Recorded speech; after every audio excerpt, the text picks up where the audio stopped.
कराची के लियारी में इमारत गिरने का वाकया, हुकूमत सिंध ने DG-SPCA को मुअत्तल कर दिया। शामिर खान भुट्टो नए DG-SPCA तैनात कर दिए गए हैं। तैनाती का नोटिफिकेशन भी जारी कर दिया गया।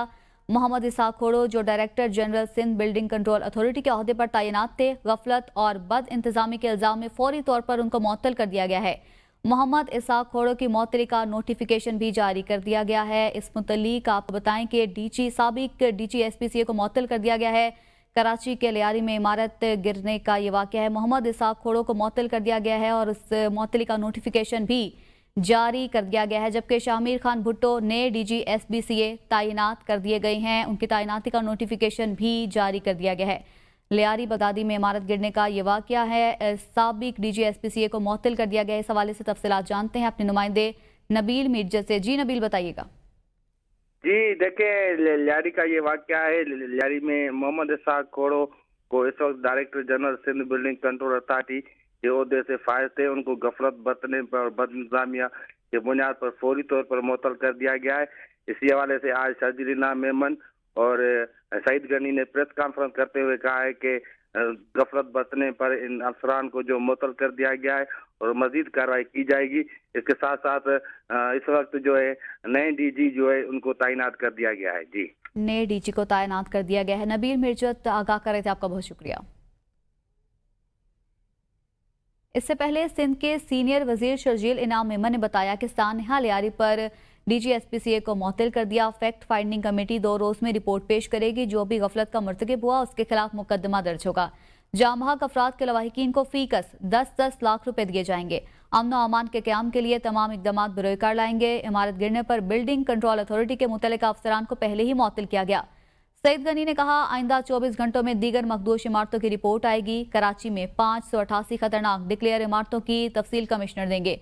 कमिश्नर कराची को इस हवाले से जिम्मेदारी दी गई है कि 51 इंतहाई खतरनाक इमारतों का सर्वे मुकम्मल करें। अगर DG-SPCA की गफलत साबित हुई तो इनके खिलाफ भी FIR दर्ज होगी। 2022 में इमारत को मखदूश करार दिए जाने के वक्त जो अफसरान तैनात थे उनका तयन किया जा रहा है। सिंध बिल्डिंग कंट्रोल अथॉरिटी का कानून मजीद सख्त करने जा रही हैं। जायजा ले रही हैं कि गैर कानूनी तामीरात पर क्रिमिनल केस दर्ज हो।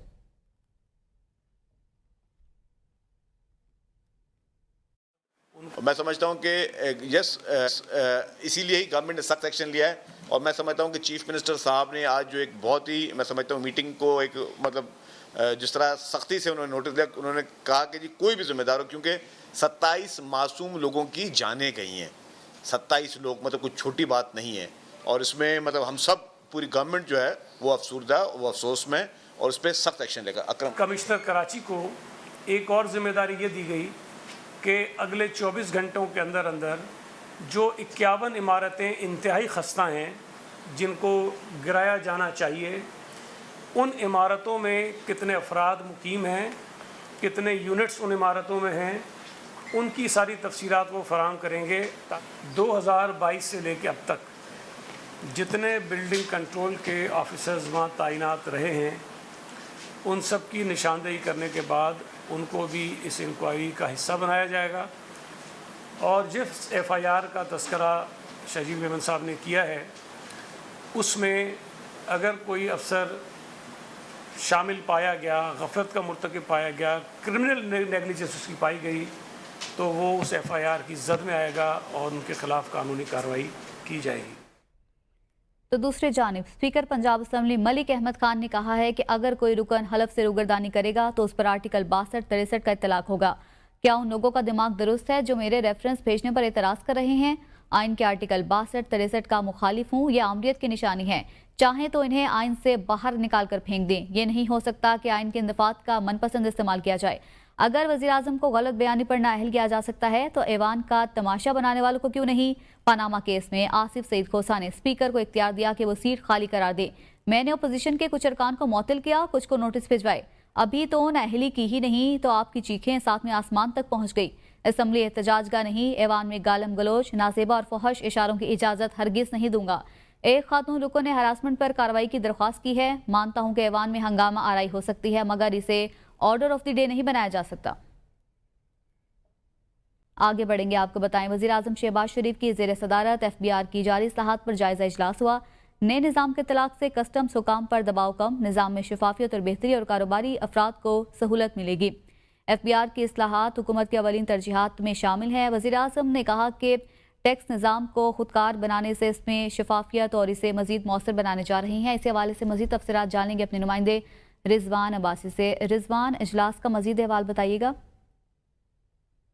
मोहम्मद शहबाज शरीफ की हिदायत पर पाकिस्तान की तारीख में पहली मरतबा FBR की जानिब से मसनूई जहानत यानी आर्टिफिशियल जो इंटेलिजेंस है उस पर मबनी कस्टम्स क्लियरेंस और रिस्क मैनेजमेंट सिस्टम मुतरफ कराने पर एक ब्रीफिंग दी गई है। ब्रीफिंग में ये बताया गया कि नए निज़ाम के तहत एशिया की जो इम्पोर्ट और एक्सपोर्ट है उसके दौरान लागत और नोयत का जो तखमीना है वो AI और बॉट्स करेंगे, जबकि जदीद टेक्नोलॉजी पर जो मबनी नया रिस्क मैनेजमेंट सिस्टम है उसकी एशिया की आमदरफ्त के साथ साथ मशीन जो लर्निंग है उसका खुदकार एक नया निज़ाम वो भी बेहतर होगा। और ब्रीफिंग में ये भी बताया गया है कि नए निज़ाम की इब्तदाई टेस्टिंग के दौरान 92% से जायद बेहतर कारकर्दगी सामने आई है।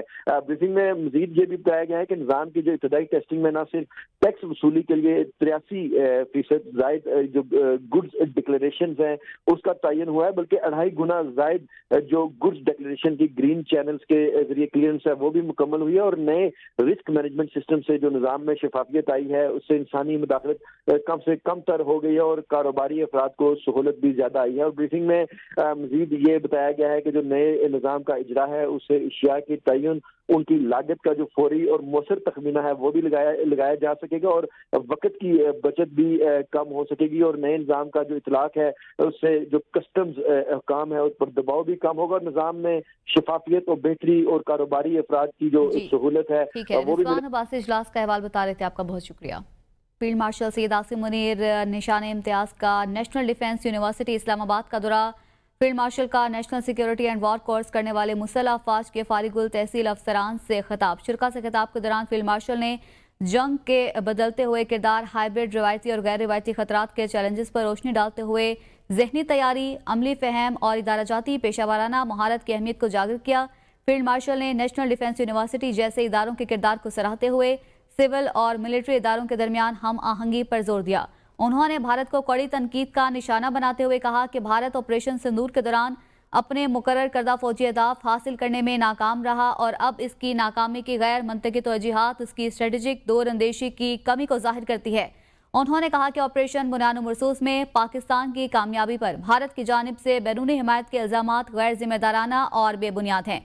ऐसी बेतुकी बातें भारत की जानिब से पाकिस्तान की दहाइयों पर मबनी हिकमत अमली, मकामी सलाहियत और मजबूत इदारों पर मबनी कामयाबी को तस्लीम करने से इनकार का मजहर है। फील्ड मार्शल ने कहा कि भारत की तरफ से दो तरफा तसादुम में दीगर ममालिक को घसीटने की कोशिश एक नाकिस सियासी चाल है जिसका मकसद खिदे में खुद को नेट सिक्योरिटी प्रोवाइडर के तौर पर पेश करना है। इसी पर बात करेंगे अपने नुमाइंदे जमान मुगल से। जमान, बताइएगा फील्ड मार्शल की जानिब से खिताब में मजीद क्या कहा गया? जी, मार्शल आसिम मुनीर की जानिब से आज नेशनल डिफेंस यूनिवर्सिटी का दौरा किया गया और अपने दौरे के दौरान उन्होंने शुरका से खिताब भी किया और फील्ड मार्शल ने मुश्किल हालात में पेचीदा चैलेंजेस से मौसर तौर तरीके से निपटने के हवाले से भी शुरका को आगाह किया और जो अपनी फोर्सेस हैं उनकी महारत के हवाले से भी फोर्सेस को आगाह किया। और उसके साथ साथ फील्ड मार्शल की जानिब से ये भी बताया गया कि हाइब्रिड, रवायती और गैर रवायती जो खतरात हैं उनसे मौसर अंदाज में निपटने की सलाहियत जो है उससे भी हम भरपूर तरीके से इजहार किया है और मजीद भी अगर किसी मौके पर जरूरत पड़ेगी तो हम अपनी सलाहियतों का मुजाहरा करेंगे। आर्मी चीफ की जानिब से सिविल और मिलिट्री इदारों के माबैन हम आहंगी को फरोग देने की जरूरत पर भी जोर दिया गया है। जी जमान, जैसे कि आपने भी बताया आर्मी चीफ ने सिविल और मिलिट्री इदारों के माबैन हम आहंगी को फरोग देने की जरूरत पर जोर दिया। इस हम आहंगी को बढ़ाने के लिए मजीद उनकी जानिब से क्या कहा गया?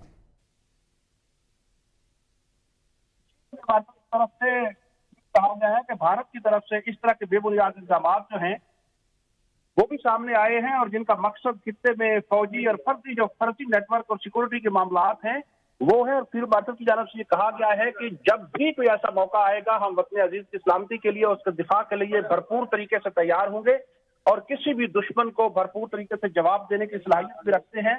आर्मी चीफ की जानिब से ये भी कहा गया कि पाकिस्तान के असूली मौक़िफ़ को जहां भी मौका मिलेगा हम दोहराएंगे और किसी भी मुहिम जोई का भरपूर तरीके से जवाब देंगे। जी जमान, ऑपरेशन सिंदूर का भी फील्ड मार्शल ने जिक्र किया, इस मुतालिक मजीद क्या कहा गया उनकी जानिब से?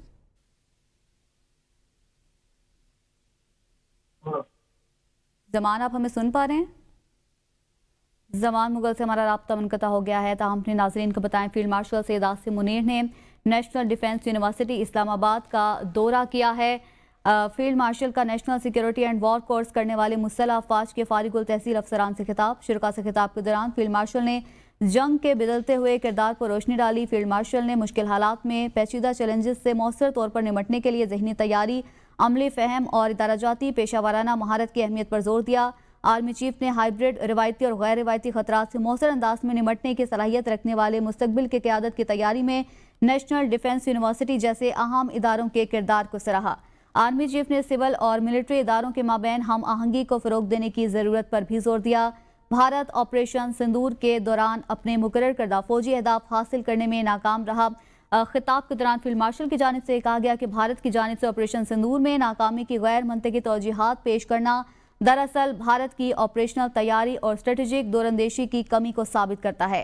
آپریشن بنیان و مرصوص میں پاکستان کی کامیابی میں بھارت کی جانب سے بیرونی حمایت جیسے الزامات غیر ذمہ دارانہ اور حقائق کے منافی ہیں۔ اس قسم کے بیانات بھارت کی آپریشن بنیان و مرصوص میں پاکستان کی کامیابی کو تسلیم کرنے میں روایتی ہچکچاہٹ کی عکاسی کرتے ہیں اور پاکستان کی دہائیوں پر مبنی حکمت عملی، مقامی صلاحیت اور مضبوط اداروں کی بنیاد پر کامیابی کو تسلیم کرنے سے گریزاں ہیں۔ انہوں نے مزید کہا کہ خالصتاً دو طرفہ فوجی تصادم میں دیگر ممالک کو شامل کرنا بھارت کی ناقص سیاسی کوشش ہے۔ بھارت کی طرف سے اس طرح کے بے بنیاد الزامات کا مقصد خطے میں فرضی نیٹ سیکیورٹی پرووائڈر کے خود ساختہ رول کی ناکام کوشش ہے، وہ بھی ایسے وقت میں جب خطے کے ممالک بھارت کی جارحانہ اور ہندوتوا نظریے سے تنگ ہیں۔ بھارت کے خود غرضانہ اور تنگ نظر برتاؤ کے برعکس پاکستان نے اقوام عالم میں اصولی سفارتکاری پر مبنی دیرپا شراکت داری، باہمی احترام اور امن کی بنیاد پر تعلقات قائم کیے ہیں اور خود کو خطے میں نیٹ ریجنل اسٹیبلائزر ثابت کیا ہے۔ آرمی چیف نے پاکستان کے اصولی موقف کو دہراتے ہوئے کہا کہ کسی بھی مہم جوئی، پاکستان کی خود مختاری اور سالمیت کو نقصان پہنچانے کی کوشش یا اس کی خلاف ورزی کا بغیر کسی ہچکچاہٹ کے فوری اور منہ توڑ جواب دیا جائے گا۔ ہماری آبادی کے مراکز، فوجی اڈوں، اقتصادی مراکز اور بندرگاہوں کو نشانہ بنانے کے کسی بھی کوشش کا شدید، گہرا، تکلیف دہ اور سوچ سے بڑھ کر زیادہ سخت جواب دیا جائے گا۔ اس سے پیدا ہونے والی کشیدگی کی اصل ذمہ داری اس بھارت سے محروم مغرور جارے پر عائد ہوگی جو ایک خود مختار ایٹمی ریاست کے خلاف اشتعال انگیزی سے پیدا ہونے والے ممکنہ تباہ کن نتائج کا ادراک کرنے میں ناکام رہا۔ جنگیں میڈیا کے بیان بازی، درآمد شدہ فینسی جنگی ساز و سامان یا سیاسی نعرے بازی سے نہیں جیتی جاتی۔ فیلڈ مارشل کی جانب سے یہ بھی کہا گیا کہ جنگیں یقین، محکم پیشہ ورانہ قابلیت، آپریشنل شفافیت، اداروں کی مضبوطی اور قومی عزم و حوصلے کے ذریعے جیتی جاتی ہیں۔ فیلڈ مارشل نے پاکستان کی مسلح افواج کی پیشہ ورانہ مہارت کو بھی سراہا۔ بریگیڈیئر ریٹائرڈ اشفاق حسن صاحب ہمارے ساتھ لائن پر موجود ہیں۔ بریگیڈیئر صاحب بہت شکریہ ABN کو وقت دینے کے لیے۔ بریگیڈیئر صاحب کہیے گا، فیلڈ مارشل نے ڈیفنس یونیورسٹی اسلام آباد کا دورہ کیا ہے، اس ملاقات کو ایک تو کیسے دیکھتے ہیں، سول ملٹری ہم آہنگی کے تناظر میں اس ملاقات کو کیسے دیکھتے ہیں، خطاب بھی کیا انہوں نے؟ جی تھینک یو ویری مچ۔ یہ چیف آرمی اسٹاف جو ہیں فیلڈ مارشل سید عاصم منیر صاحب کا جو دورہ جو NDU کا ہے، یہ ہر سال ہوتا ہے، روٹین کا ہے، اور جو بھی آرمی چیف ہوتے ہیں وہ کورس کے اختتام کے قریب آ کے شرکاء سے خطاب کرتے ہیں اور اپنے خیالات کا اظہار کرتے ہیں وہاں پہ، اور ایک ویژنری ان کا خطاب ہوتا ہے جس میں وہ اپنے کنسیپچول ماڈولز کا ذکر کرتے ہیں اور پھر جو چیلنجز پاکستان کو درپیش ہوں اس کے بارے میں بات چیت کرتے ہیں، اور جو ذمہ داریاں مسلح افواج کے اوپر ہوتی ہیں ان کا اظہار کرتے ہیں، کیونکہ وہاں پہ تینوں مسلح افواج کے نمائندے موجود ہوتے ہیں، بری کے، بحری کے اور ایئر فورس کے بھی، اور بڑی ٹاپ لیڈرشپ سلیکٹڈ ہوتی ہے، کریم ہوتی ہے، جنہوں نے آگے چل کے قیادت کی ذمہ داریاں سنبھالنی ہوتی ہے۔ تو دیر فور یہ ایک بہت امپورٹنٹ فورم ہوتا ہے اور بہت ہی امپورٹنٹ ٹاک ہوتی ہے۔ تو فیلڈ مارشل صاحب نے جو اپنے خطاب میں 3-4 چیزوں پہ ایمفیسس کیا وہ بڑی اہم ہے۔ ایک تو انہوں نے یہ اپنے خیالات کا اظہار کیا کہ ابھی جنگوں کا نقشہ جو ہے بدل گیا ہوا، ابھی کنونشنل جنگیں کنونشن سے نکل کے آ کے یہ ہائیبرڈ جنگوں میں تبدیل ہو گئی ہیں، اور اس لیے ہمیں جو مستقبل کی لیڈرشپ ہے اس کو اس کی اسی انداز سے تیاری کرنی چاہیے، اور حالیہ پاک بھارت جو کانفلکٹ ہے اس نے اس چیز کو ثابت کر دیا کہ پاکستان کو اللہ تعالیٰ نے جو وہاں پہ فتح بخشی ہے وہ اسی وجہ سے ہے کہ ہم نے آل ڈومین میں انٹر کنیکٹڈ ہو کے ایک فل اسپیکٹرم وارفیئر جو ہے وہ لڑی ہے، اور انڈیا اس کے لیے تیار نہیں تھا۔ دوسرا انہوں نے بڑا ایمفیسس کیا، اور میں اس چیز پہ بار بار ایمفیسس کرتا ہوں लीडरशिप जो है, मिलिट्री लीडरशिप और फिर कौमी क़यादत, तीन मरहलों के ऊपर बड़ा अहम किरदार अदा करती है। आप देखें कि हमारी मिलिट्री लीडरशिप ने जो फैसले किए, जिस तरह कूल रह के उन्होंने मुल्क की मफादात को सामने रखा और फिर सही वक्त पे आके सही फैसले किए, और किस तरह हमें जंग लड़नी है, क्या हमने टेक्नोलॉजी इस्तेमाल करनी है, कौन सी स्ट्रेटजी इस्तेमाल करनी है, टारगेट किस तरह सेलेक्ट करने हैं, सिविलियन टारगेट नहीं करने, मिलिट्री को एंगेज करना है, उसने पूरी दुनिया में इस चीज को जो है पाकिस्तान की रेलेवेंस को बढ़ाया। और एक पाकिस्तान का वहाँ पे अल्हम्दुलिल्लाह बहुत अच्छा इम्पैक्ट पड़ा इस क़यादत का कि ये बड़ी मैच्योर क़यादत है और बड़ा अच्छी सोच रखती है। जबकि दूसरी तरफ देखें कि ये बहुत बड़ी वीकनेस के तौर पे सामने आई, और जिसका अभी पाकिस्तान कौम और पूरी दुनिया देख रही है कि मिलिट्री और उनकी पॉलिटिकल क़यादत जो है उसके बीच में कॉन्फ्लिक्ट निकल के आ रहे हैं, दोनों एक दूसरे पे इल्जाम दिन ब दिन बढ़ाते जा रहे हैं। तीसरा, उन्होंने जो जिस चीज का जिक्र किया, उन्होंने कहा था कि जो भारत अभी इल्जाम लगा रहा है कि ये दूसरे मुल्क भी पाकिस्तान के साथ मिलकर इस जंग में शरीक थे, जो कि एक बहुत ही, मैं कहता हूं कि एक इस लेवल का मुल्क जो दुनिया की सबसे बड़ी डेमोक्रेसी है और 1.25 अरब की पॉपुलेशन है, 5वीं बड़ी मईशत है, 4थी बड़ी फौजी ताकत है, उसको ये बातें कहना जेब नहीं देता। वो थोड़ा से एक आपको अपनी एक मॉरल स्टैंडिंग दुनिया में बनानी चाहिए कि देखिए, असला अगर हमने कोई चाइना से लिया, लेकिन बहुत बार हमारी आला क़यादत कह चुकी है, हम भी कह चुके हैं कि 80% जो वेपन यूज हुए हैं वो पाकिस्तान के अंदर बने। और उसके बाद अगर इंडिया को देखें तो इंडिया ने भी तो फ्रांस से राफेल लिए, इंडिया ने भी तो S-400 रशिया से लिए, इंडिया ने भी इजराइल से ड्रोन टेक्नोलॉजी और उनकी फिजिकल असिस्टेंस उन्होंने ली। लेकिन पाकिस्तान ने तो नहीं कहा ये चारों मुल्क इंडिया के साथ मिलकर खड़े लड़ रहे थे। तो एक रिफ्यूज लेनी इस तरह की इंटरनेशनल लेवल पे आके दूसरे मुल्कों को ब्लेम करना, ये कोई अच्छी बात नहीं है। उन्होंने इस चीज का जिक्र किया। साथ उन्होंने ये भी कहा कि आइंदा अगर भारत ने इस तरह की हरकत की तो भारत को इससे बढ़कर जवाब दिया जाएगा, क्योंकि पाकिस्तान कौम और पाकिस्तान फौज पूरी तरह तैयार है। और अल्हम्दुलिल्लाह हम भारत जो सोचता है उससे 10 गुना आगे वॉर गेमिंग करके अपना ऑपरेशनल साइकिल और रिस्पांस को तैयार करते हैं। और उसी तरह आपने देखा कि पिछले 2 एपिसोड जो हुए, 28 फरवरी का हुआ और 10 मई का जो हुआ, वो उसमें भारत को मुंह की खानी पड़ी और उसके पास कोई जवाब नहीं है पाकिस्तान को देने के लिए। जी ब्रिगेडियर साहब, फील्ड मार्शल की जानिब से ये भी कहा गया है कि भारत खित्ते में खुद को नेट सिक्योरिटी प्रोवाइडर के तौर पर मनवाना चाहता है। आप क्या समझते हैं, क्या भारत वाकई ऐसा चाहता है और क्या ये पॉलिसी कामयाब हो पाएगी? जी, भारत ये चाहता नहीं, भारत ये चाहता था। अभी देखिए, भारत का ये खित्ते में नेट सिक्योरिटी प्रोवाइडर का जो ख्वाब है वो फेड आउट हो गया। उसकी रीजन ये है कि सबसे पहले तो भारत जो है ग्लोबल टेरर नेटवर्क उसका जो दुनिया में फैला हुआ था वो सबसे पहले एक्सपोज हुआ, जो राइट फ्रॉम 70s में शुरू हुआ जब मुफ्ती बानी को उन्होंने सपोर्ट किया। उसके बाद तामल टाइगर्स को लॉन्च किया, सबसे पहली सुसाइड बम्बर जो है वो भी राह ने तैयार की थी। और उसके बाद टेरर नेटवर्क दुनिया में हर जगह भारत का एक्सपोज हुआ, कनाडा में हुआ, अमेरिका में हुआ, यूके में हुआ, पाकिस्तान में कुलभूषण यादव बैठा हुआ। तो ये जब भारत की वीकनेस निकल के सामने आई तो नेट सिक्योरिटी प्रोवाइडर का जो उसका ख्वाब था वो पाकिस्तान ने चिकनाचूर कर दिया। अभी जब तक आप खित्ते में अपनी ताकत को बनवा नहीं लेते तो आपको नेट सिक्योरिटी प्रोवाइडर कौन मानेगा?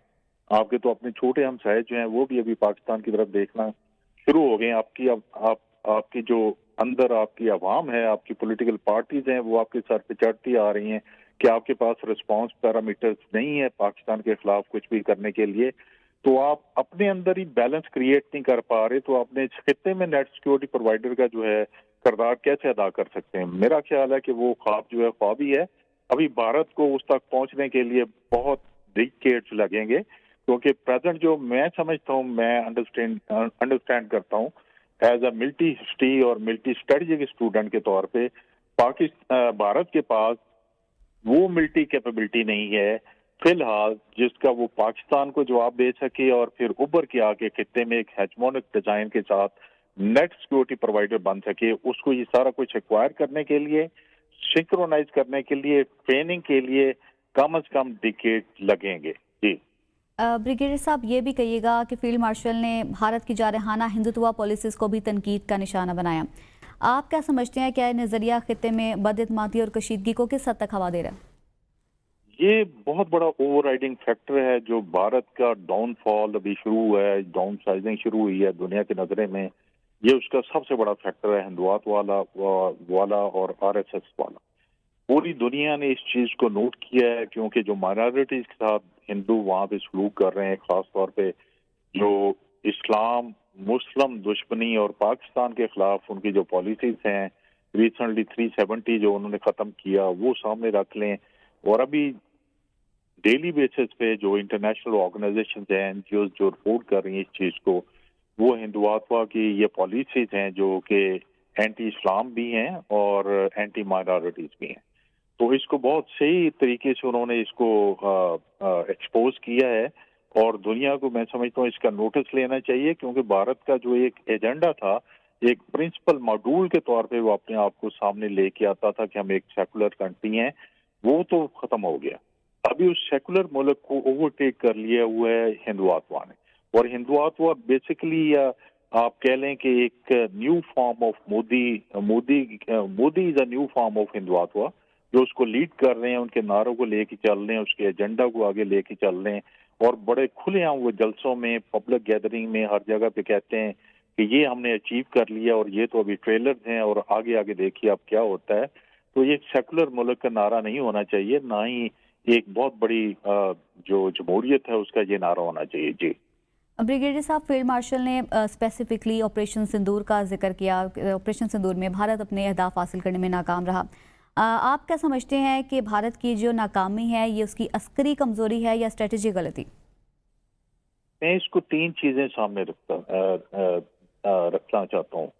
एक तो ये कि जब आप जंग शुरू करते हैं तो सबसे पहले आप देखते हैं कि उस जंग की रीजन क्या होनी चाहिए, कि कैसे भलाई क्या है। क्या वो पब्लिक प्रेशर के तौर पे आप जंग शुरू करना चाहते हैं, या आप किसी लेजिटिमेसी के तौर पे उसको एज ए डिफेंडर के तौर पे शुरू करना चाहते हैं, या फिर ये कि आपके पॉलिटिकल मिलिट्री ऑब्जेक्टिव्स हैं जिससे आपने पॉलिटिकल माइलेज अचीव करना, उसकी वजह से आप शुरू करना चाहते हैं।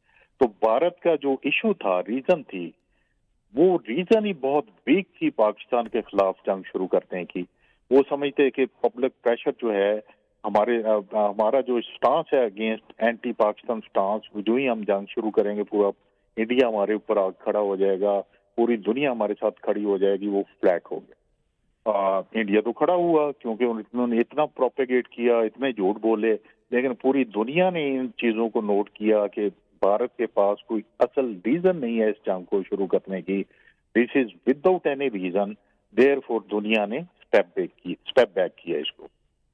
दूसरा, इंडिया की पॉलिटिकल हायरार्की और उनकी मिलिट्री लीडरशिप जो है, उन्होंने पाकिस्तान के रिस्पांस को टोटली मिसकैलकुलेट किया, और साथ उन्होंने यही समझा कि पाक जो एक कन्वेंशनल किस्म का वो अग्रेशन वो करना चाहते हैं, पाकिस्तान भी उसी तरह का कन्वेंशनल रिस्पांस देगा इंडिया को, और हम अपने पॉलिटिकल मिलिट्री ऑब्जेक्टिव अचीव कर लेंगे। या आप ये भी कह सकते हैं कि ये एक वाटर टेस्टिंग था फ्रॉम इजराइल, भारत गारचोड़, और इनके पीछे दूसरे ममालिक जो हैं कि ईरान के साथ शुरू होने से पहले पाकिस्तान की वाटर टेस्टिंग कर ली जाए, क्योंकि हम भी न्यूक्लियर मुल्क हैं, अगर दब गया तो दबा के इनसे अपने मकासद हम हासिल कर लें। तो ये मिसकैलकुलेशन थी। और तीसरी बहुत बड़ी मिसकैलकुलेशन ये थी कि उनके पास इतनी सलाहियत है कि वो पाकिस्तान का उन्होंने टेक्नोलॉजी हासिल कर ली है जो पाकिस्तान की टेक्नोलॉजी को मैच आउट करती है, तो वो मकासद हासिल कर लेंगे। लेकिन उन्होंने जो मिसकैलकुलेट किया इसके बीच में, वो थी लीडरशिप डिफरेंस, कि हमारी लीडरशिप माशाल्लाह बैटल हार्डन भी है, उनके मिलिट्री एक्मन भी है, उनके पास बहुत बड़ा विजन भी है, और सारी एक्सरसाइज करके वो सिंक्रोनाइज चीजों को करके आपस में पूरी तैयारी हालत में यहाँ पे बैठे हुए थे, जबकि इंडिया ये चीजें लैक करता, उनके अपने पायलट ही पूरे नहीं है जहाज उड़ाने के लिए। तो इन तीन चीजों की वजह से भारत को ये शिकस्त हुई है, और उनको बड़ी अच्छी तरह इन चीजों का अंदाजा है। यानी अस्करी कमजोरियां भी थी और स्ट्रेटेजी गलतियां भी की गई भारत की जानिब से। ब्रिगेडियर रिटायर्ड अशफाक हसन हमसे गुफ्तगू कर रहे थे, आपका बहुत शुक्रिया।